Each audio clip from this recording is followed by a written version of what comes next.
मैं स्पष्ट रूप से देख रहा हूं 22 जनवरी का दिन 10 सहस्त्र सालों के लिए ऐतिहासिक दिन बनने वाला है। ये सबको समझकर चलना चाहिए। मान्यवर, जो इतिहास को पहचानते नहीं, ऐतिहासिक पलों को पहचानते नहीं, वो अपने अस्तित्व को, अपने वजूद को कहीं ना कहीं खो देते हैं। मैं आज फिर से एक बार कहने वाला हूं मान्यवर कि 22 जनवरी का दिन 10 सहस्त्र से भी अधिक सालों तक इस देश का ऐतिहासिक दिन है। मान्यवर, 22 जनवरी का दिन 1528 से शुरू हुई एक संघर्ष और अन्याय के सामने लड़ाई का एक आंदोलन के अंत का दिन है। 1528 से चली हुई ये न्याय की लड़ाई यहां पर समाप्त। मान्यवर, 22 जनवरी का दिन करोड़ों भक्तों के आशा, आकांक्षा और सिद्धि का दिन है। उनकी आज आशा आकांक्षाएं सिद्ध हुई है। मान्यवर, 22 जनवरी का दिन भारत की, समग्र भारत की, मैं चाहूंगा कि समग्र भारत पर पूरा सदन गौर करे। 22 जनवरी का दिन समग्र भारत की आध्यात्मिक चेतना के पुनः जागरण का दिन आज इतिहास में बन चुका है। मान्यवर, 22 जनवरी का दिन महान भारत की यात्रा की शुरुआत का दिन है। 22 जनवरी के दिन मां भारती को विश्व गुरु के मार्ग पर ले जाने को प्रशस्त करने वाला दिन मान्यवर बनने वाला है। मान्यवर, ये देश की कल्पना राम और रामचरित्र के बगैर कर ही नहीं सकती। जो इस देश को पहचानना चाहते हैं, जानना चाहते हैं, जीना चाहते हैं, राम और रामचरित मानस के बगैर वो जी ही नहीं सकते। राम का चरित्र और राम ये देश के जनमानस का प्राण है। ये सबको समझना चाहिए, सबको स्वीकारना चाहिए। और इसीलिए मान्यवर, हमारे संविधान की पहली प्रत से लेकर महात्मा गांधी के आदर्श राज्य की कल्पना को राम राज का नाम लिया गया। संविधान में भी राम दरबार को स्थान दिया गया। मान्यवर, जो लोग राम के अलावे भारत की कल्पना करते हैं वो भारत को नहीं जानते, वो हमारे गुलामी के काल का प्रतिनिधित्व करते हैं। मान्यवर, राम व्यक्ति नहीं है, राम प्रतीक है। करोड़ों लोगों का आदर्श जीवन कैसे जीना चाहिए, इसीलिए उनको मर्यादा पुरुषोत्तम किया गया। राम का राज्य किसी एक धर्म, एक संप्रदाय के विशेष के लिए नहीं है। राम का राज्य, आदर्श राज्य कैसा होना चाहिए, इसका प्रतीक न केवल भारत, समग्र दुनिया के देशों के लिए बना हुआ है मान्यवर। और इसलिए मैं मानता हूं कि राम और राम के चरित्र को फिर से प्रस्तावित करने का काम 22 जनवरी को हुआ है, मोदी जी के हाथ से हुआ है। वो इस देश के लिए सौभाग्य का विषय है।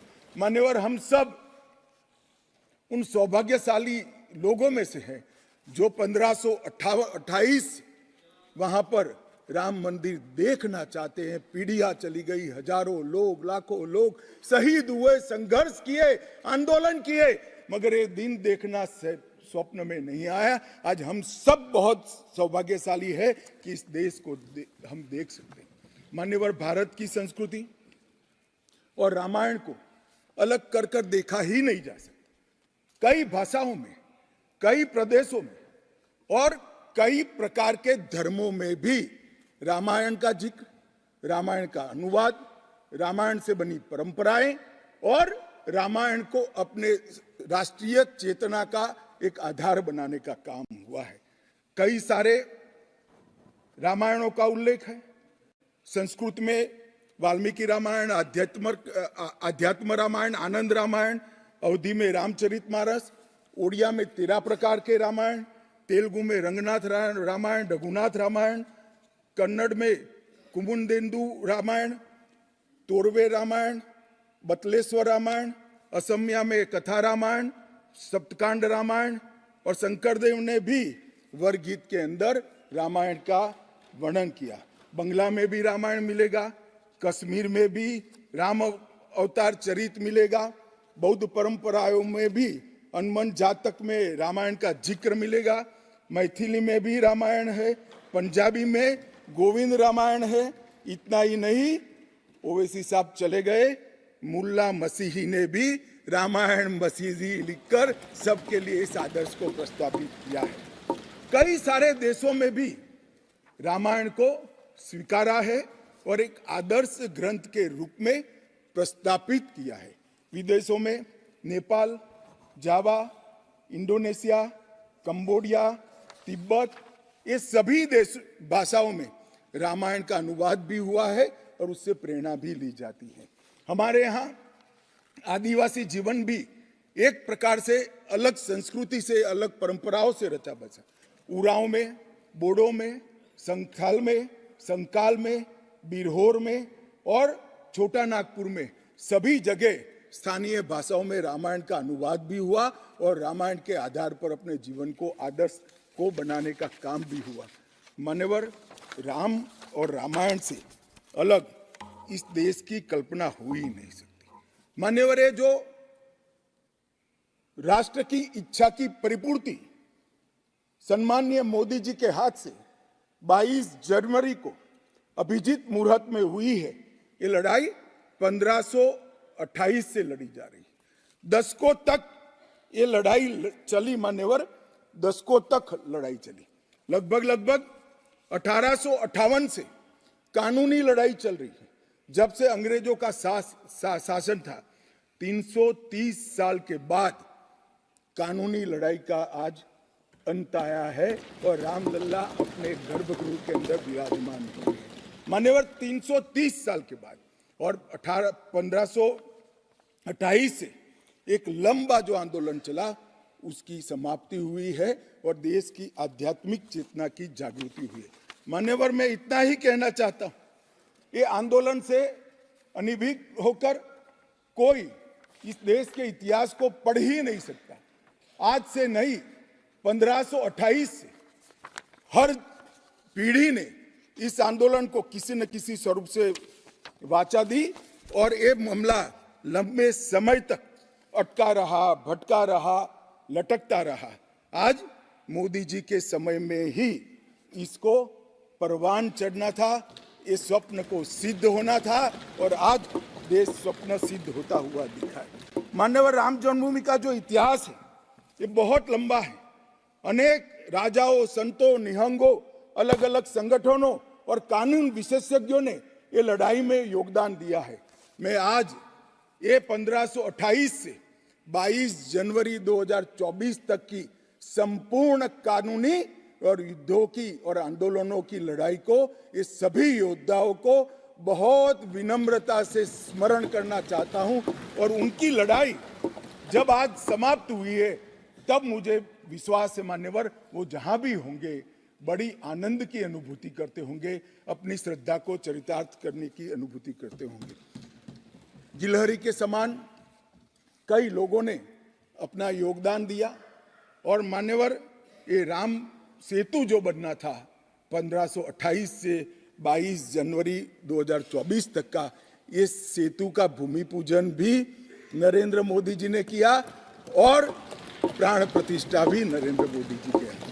मान्यवर, 1990 में जब ये आंदोलन ने गति पकड़ी, उसके पहले से ही भारतीय जनता पार्टी का ये देश की जनता को वादा था।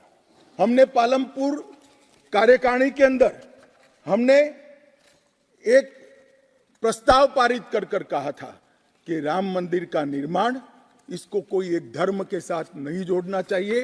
ये देश की चेतना की पुनर्जागृति का आंदोलन है। इसलिए हम राम जन्मभूमि को मुक्त कराकर, कानूनी रूप से मुक्त कराकर वहां पर राम मंदिर की स्थापना करेंगे। अब इस देश में प्रॉब्लम क्या है साहब?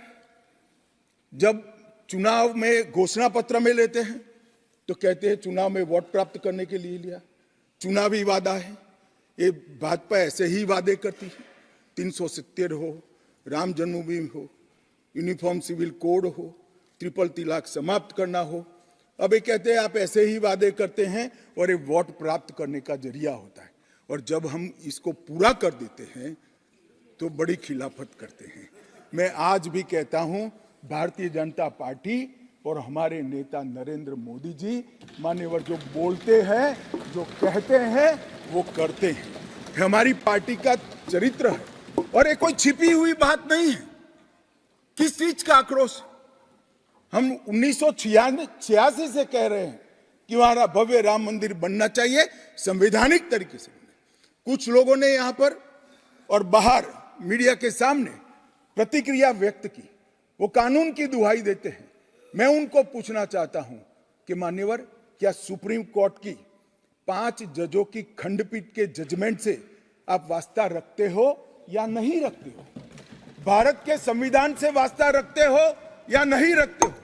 किसी ने अगर सुप्रीम कोर्ट की अवहेलना कर वहां पर मंदिर बनाया होता तो आप कुछ भी कह सकते थे, मगर जब देश की सर्वोच्च अदालत के 5 जजों की खंडपीठ ने और जिसकी अध्यक्षता स्वयं चीफ जस्टिस ऑफ इंडिया और आने वाले 4 चीफ जस्टिस कर रहे थे, ऐसी महत्वपूर्ण बेंच ने जब ये निर्णय लिया, तब आप कैसे कन्नी काट सकते हो? मान्यवर, निर्णय पसंद हो तो स्वीकार कर लेना, सुप्रीम कोर्ट का सम्मान करना, और कोई निर्णय पसंद ना आए तो सुप्रीम कोर्ट के भी बड़ा बूढ़ा करना, ये ठीक नहीं है। मान्यवर, सुप्रीम कोर्ट के निर्णय ने आज पूरी दुनिया में भारत के पंथ निरपेक्ष चरित्र को उजागर किया है। दुनिया में एक भी देश ऐसा नहीं है जहां बहुमत समाज ने अपनी आस्था का निर्वहन करने के लिए इतनी लंबी कानूनी लड़ाई लड़ी। हमने राह देखी है, सुप्रीम कोर्ट में लड़ाई लड़ी, और सुप्रीम कोर्ट का जजमेंट आने के बाद वहां पर आज भव्य राम मंदिर बना है। मान्यवर, जो बोल रहे हैं उनको भी सब मालूम है कि क्यों बोल रहे हैं। मैं आज फिर से कहना चाहता हूं, हमारे गुजरात में एक कहावत है, हवन में हड्डी नहीं डालनी चाहिए। पूरा देश